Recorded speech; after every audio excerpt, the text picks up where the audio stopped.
What's up, guys? It's Lawrence. Thanks for stopping by my channel. If you like what you see, please like, comment, share, and subscribe.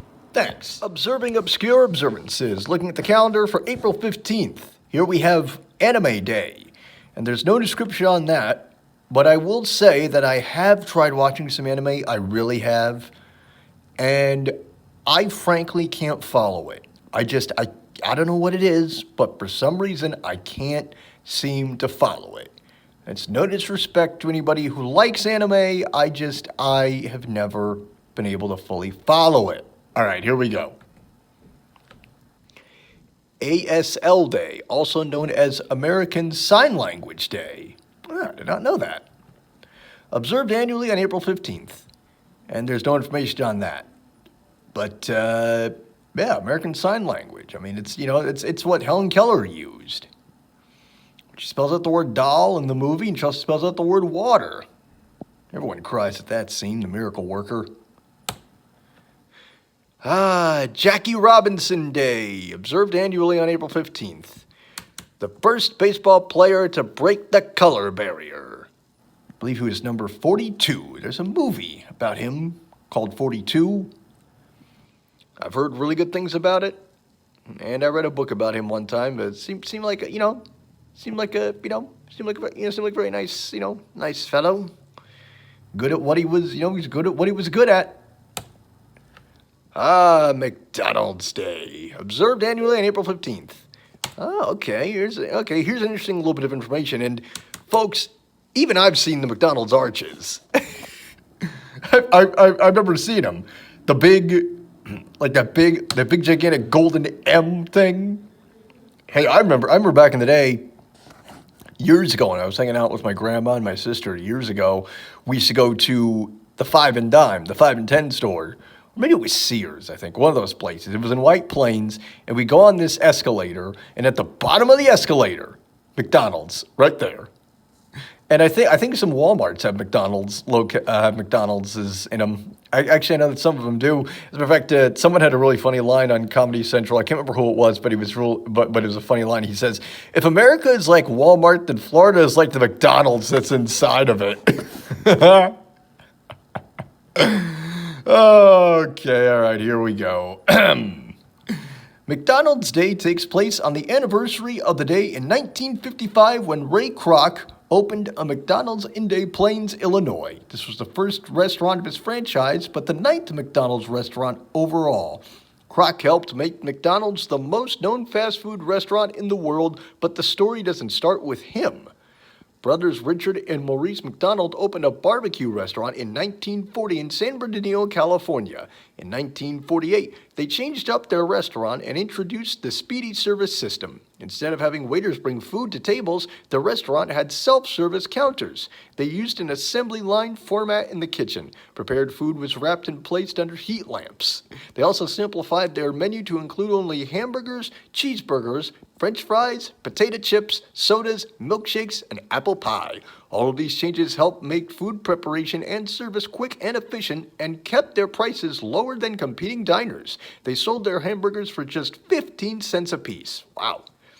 Ray Kroc was a salesman who had sold malted shape mixers to the McDonald brothers. He stopped at one of their locations in 1954 and convinced them to let him open a franchise for them, which he did on today's date in 1955. At that time, Richard and Maurice McDonald claimed they had already served 15 million hamburgers over the previous 7 years.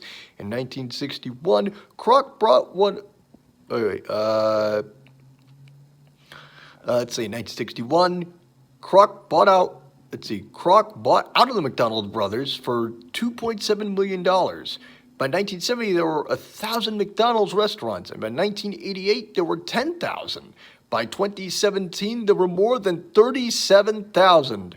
Over the years, McDonald's has expanded to other countries while also expanding their menu. They set up shop in Canada in 1967 and are now in over 120 countries. Their menu is often reflective of local taste. For example, poutine is on the menu in Canada, and the McLobster sandwich is sometimes available in the New England area. Hamburgers and fries have remained a staple of McDonald's, but there are many other foods that can be found at most McDonald's. as well.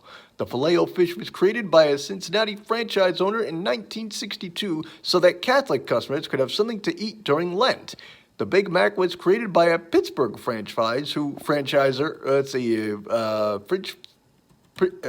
Mac created by a Pittsburgh French fries owner who wanted a sandwich geared for adults. He used ingredients that were already available at the restaurant. It debuted nationwide in 1968. The Egg McMuffin debuted in 1973, and Chicken McNuggets came out across the country in 1983. Wow, didn't know that. So the McNuggets have been around for 37 years. Wow. Pretty doggone good, if you ask me. Now on to Ronald McDonald, of which I remember years ago we had Ronald McDonald come to our school one time. We talked about self-esteem. So I just remember him just going up there going, "Self-esteem, kids." I remember the date. It was Tuesday, November 7th, 1995. But I digress. Ronald McDonald has been the face of the restaurant since 1963, and for a time other characters of McDonaldland, such as Grimace and the Hamburglar, were part of the company's marketing strategy as well. Happy Meals were introduced in 1979, in which a toy is included with a child's meal. Yellow arches adorned the rooftops of early locations, but M's started appearing outside the restaurant in 1962 and have since been its most popular symbol. McDonald's has been criticized for its role in spreading obesity, although in recent years it started adding healthy items and getting rid of trans fats. It also discontinued its supersized portions offering. The company has also been criticized for paying its workers low wages. On the other hand, the company has been praised for its charitable work. The Ronald McDonald House was founded in 1974. It gives families of children in hospital a place to stay. Today, there are more than 360 Ronald McDonald houses. The Ronald McDonald House charity was founded in 1987 and has been involved in various charitable efforts that are focused on children. Well, there you go. A little history of McDonald's. And like McDonald's, I haven't been to McDonald's in a while, but I like them. Yes, I know they don't have 100% beef in their beef. I know the chicken nuggets are used with, the stuff they put in the yoga mats. I haven't really gone with the chicken nuggets in a while. I mainly just stick with the burgers and the fries. Let me go. One time I had their 1/3 pound of a burger, and after it was all said and done, I didn't really enjoy it. I was like, yeah, this one kind of stinks. This one's not so great. So let's see. Micro-volunteering day. I have no idea what that is. There's no description on here. National Banana Day. I like bananas. Chiquita bananas. Those are really good. And there's a scene in the movie Cliffhanger where it's this guy and he's talking. And he goes, "Check this out. A banana eating a monkey. Nature in reverse." And for years, I think we've all been peeling the banana the wrong way. You got to start at the bottom and then go up to the top, not go from the top and then go down. Because when you do that, you get that little nib at the end, and you take a bite and it tastes horrible. It's like, ugh, yuck. It's not on the menu. And I read something years ago that bananas are actually berries. I did not know that. But still, I like bananas, man. Bananas are good, especially a banana milkshake. Or a peanut butter nanner sandwich. All right, National Bookmobile Day. Never really did experience the bookmobile growing up, but my mom, she said that she heard on the bookmobile radio that Kennedy was assassinated. And the only other time I've really heard of a bookmobile was there's an episode of South Park, season 2, episode 4. It was actually the very first episode that I saw of that show.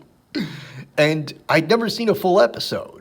I caught, I missed, the first, 5 minutes of the episode, I'd say, but I quickly knew exactly what it was. As soon as I heard them say, "Oh my God, they've killed," found South Park, all right. Ooh, National Glazed Spiral Ham Day. And no information on that, darn it. National Gripers Day. That could be something. Let's see what this tells us, if it tells us anything at all. Okay, here we go. National Gripers Day.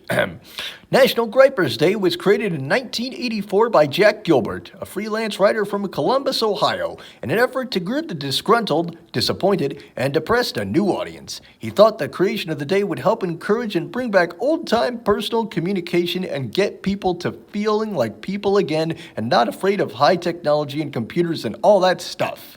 Well, social distancing now, and everyone's staying home, we kind of sort of have that, but not really. Technology's kind of neutralized a lot of that. But either way, Gilbert published his name, phone number, and address so that people could call him up to gripe.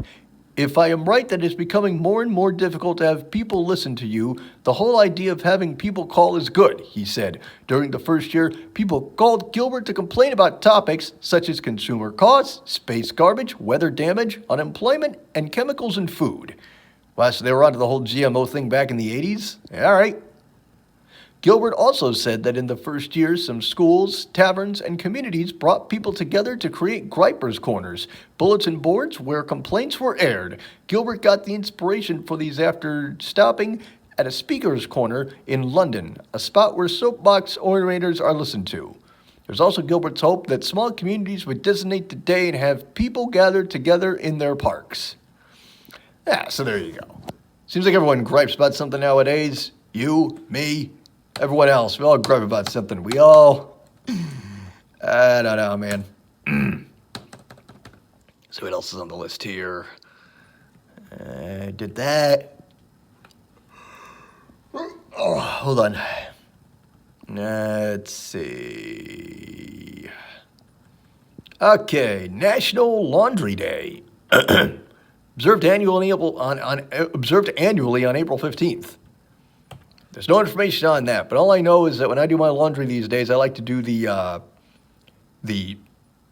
I like to use those laundry pods.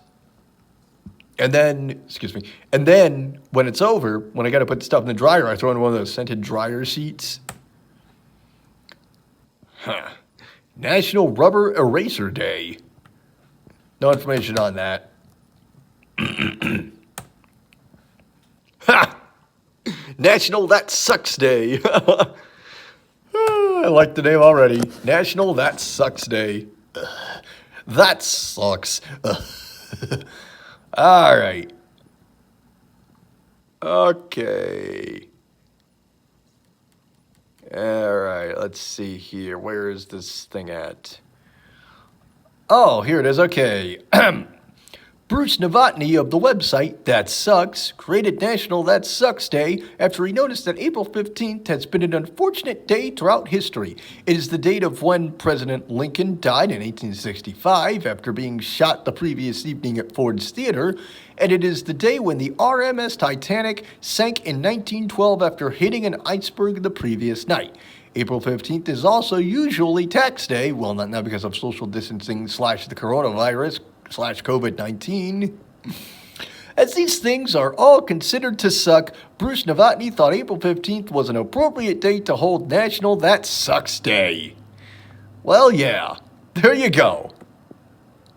Something for the pessimists out there, I guess. All right. What else we got on the list? McDonald's did that. Glazed spiral ham. School Librarians Day, and there's no information. Take a Wild Guess Day. Supposed to what? Conservative guess? A somewhat wild guess? I don't know. Maybe I don't want to take a wild guess. Maybe I'll just play it conservatively and we'll see what happens from there. Maybe I will take a wild guess. I don't know. Okay, Titanic Remembrance Day. We all know what happened, folks. 1912. The Titanic floating along, everyone enjoying the trip. All of a sudden, it hits the iceberg. You mean to tell me that they couldn't have turned, maybe? Or maybe they decided, hey, let's, maybe if they woke that one guy up, maybe if they woke him up, he would have been a little upset, but it would have, he probably could have, because what I heard was there was a guy who was on the ship who was in charge of looking out for something, but he was sleeping, and they decided, let's not wake him up. your ship's gonna crash into an iceberg here, I'd probably wake the guy up, wouldn't you? Because there's no snooze alarm when your boat slams into a big chunk of ice. There is no snooze alarm on that. You might want to, I don't know, go to port, go to starboard, port or starboard, and then just, I don't know, just float around the water and see if you can find a lifeboat. And then hopefully you'll be able to be rescued. I don't know, but I saw something a while back that said that pieces of the Titanic are coming apart, as it is already. World Art Day, also known as Art History Day. I don't know anything about that, but all I know is that there's a fun episode of The Simpsons where Homer becomes an artist.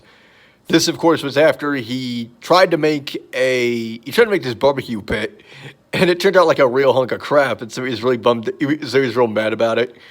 It's season 10, episode 19, Mom and Pop Art. It's the name of the episode that you're looking for. And there we go. And, well, that's the end of the video. Thanks for watching. I'm Lawrence Ross, and I'll see you later. Bye-bye. Hey guys, it's Lawrence. Well, that's the end of the video, but before I go, I want to thank you guys for checking out the content. If you like, you can check out my radio show every Friday evening at 7 p.m.